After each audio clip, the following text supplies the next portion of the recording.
Sabe aquele tipo de história que faz a gente questionar tudo o que pensava sobre heróis e vilões? Pois é, nós vamos mergulhar em um poema épico que faz exatamente isso. Uma história que não começa com a criação do mundo, mas sim com a queda de anjos e a ascensão de um rebelde que se tornou uma das figuras mais complexas de toda a literatura. E olha, que frase para começar, hein? Essa citação resume perfeitamente o espírito de desafio que pulsa no coração de Paraíso Perdido. A questão aqui não é só bem contra o mal, é sobre liberdade contra submissão, orgulho contra obediência. É basicamente a declaração de guerra de um líder que foi derrotado, mas que não se sente nem um pouco subjugado. E é aqui que a gente começa a ver a genialidade do John Milton. A história não começa no meio da batalha lá no céu. Não. Ela começa depois.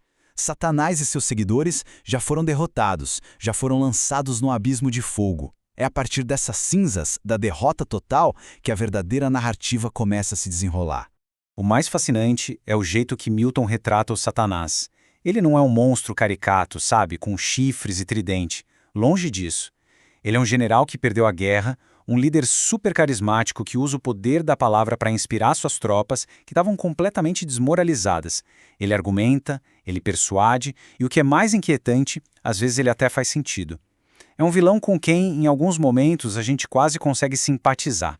E isso nos leva a uma pergunta, né? Quem foi o homem capaz de criar um personagem tão complexo e uma história tão grandiosa? Para entender a obra, a gente precisa entender o autor, John Milton, um cara cuja vida foi tão turbulenta quanto o próprio poema que ele escreveu.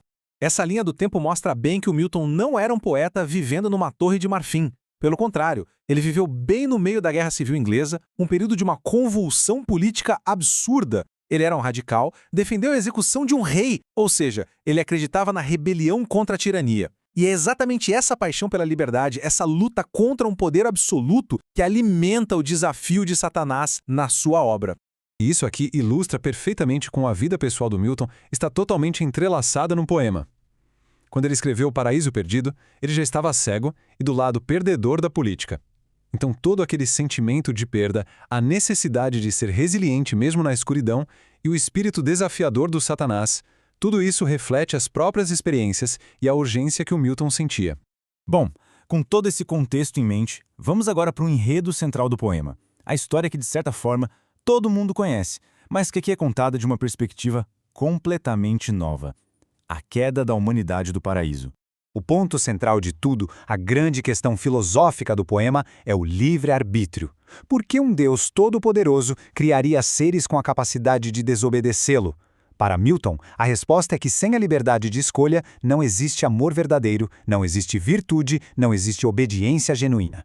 A escolha é o que define tudo.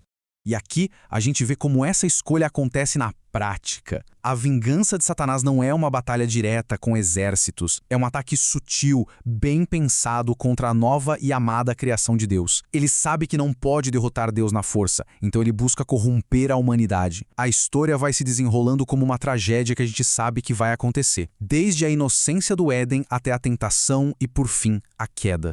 Aqui a gente consegue comparar o que move cada lado nessa história. De um lado tem um criador que arrisca a perfeição em nome da liberdade. Do outro, um rebelde cuja identidade inteira está amarrada à sua oposição a esse criador.